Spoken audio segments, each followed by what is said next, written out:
আমার পরিবারের সকল সদস্যদের জানাই অনেক অনেক ভালোবাসা ও শুভেচ্ছা।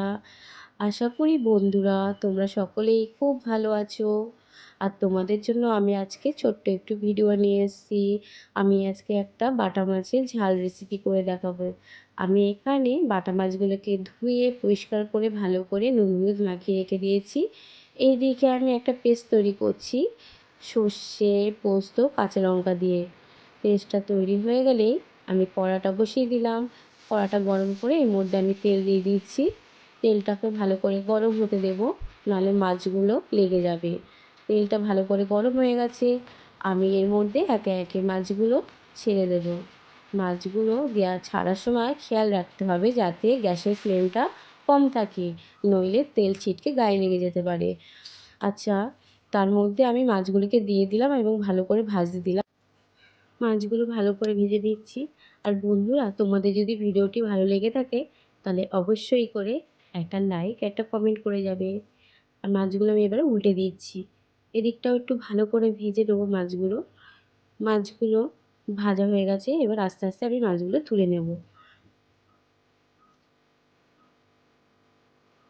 মাছগুলো তোলা হয়ে গেলে এই তেলেই আমি কালো জিরে ফোড়ন দিয়ে দেবো।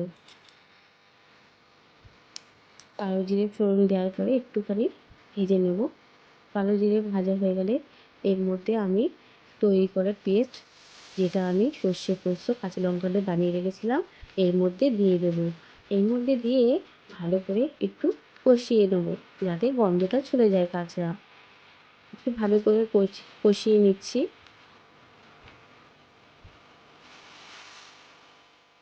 এরপর এর মধ্যে আমি হলুদ দিয়ে দিলাম, নুন দিয়ে দিলাম, আর পেস্ট করা জলটাও দিয়ে দিচ্ছি। দিয়ে আবার একটু নেড়ে নেবো। একটু ভালো করে নেড়ে নিচ্ছি, নাহলে লেগে যাবে নিচে। একটু ভালো করে নেড়ে নিয়ে এর মধ্যে আমি কালারের জন্য একটু কাশ্মীরি লঙ্কার গুঁড়ো দিয়ে দেবো। আবার একটু ভালো করে একটু নেড়ে নিচ্ছি। একটু হালকা কষানো হয়ে গেলেই আমি এর মধ্যে জল দিয়ে দেবো। জলটা দিয়ে ভালো করে আমি ফুটতে দেবো।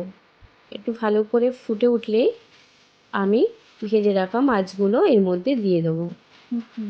মাছগুলো এর মধ্যে দিয়ে দিচ্ছি। এই মাছগুলো দিয়ে ভালো করে ফুটিয়ে নেব। মাছগুলো একটু ভালো করে ফুটিয়ে নিলে যেই ঝোলটা একটু কমে আসবে, আমি এর মধ্যে 1 চামচ কাঁচা সর্ষের তেল অ্যাড করব। এটা দিলে একটা সুন্দর গন্ধ বেরোবে। বন্ধু, তোমার ভিডিওটি অবশ্যই শেষ পর্যন্ত দেখতে থেকো, স্কিপ করে যেও না। আর যারা নতুন আমার চ্যানেলে, তারা অবশ্যই একটু সাবস্ক্রাইব করে যেও ভিডিওটি।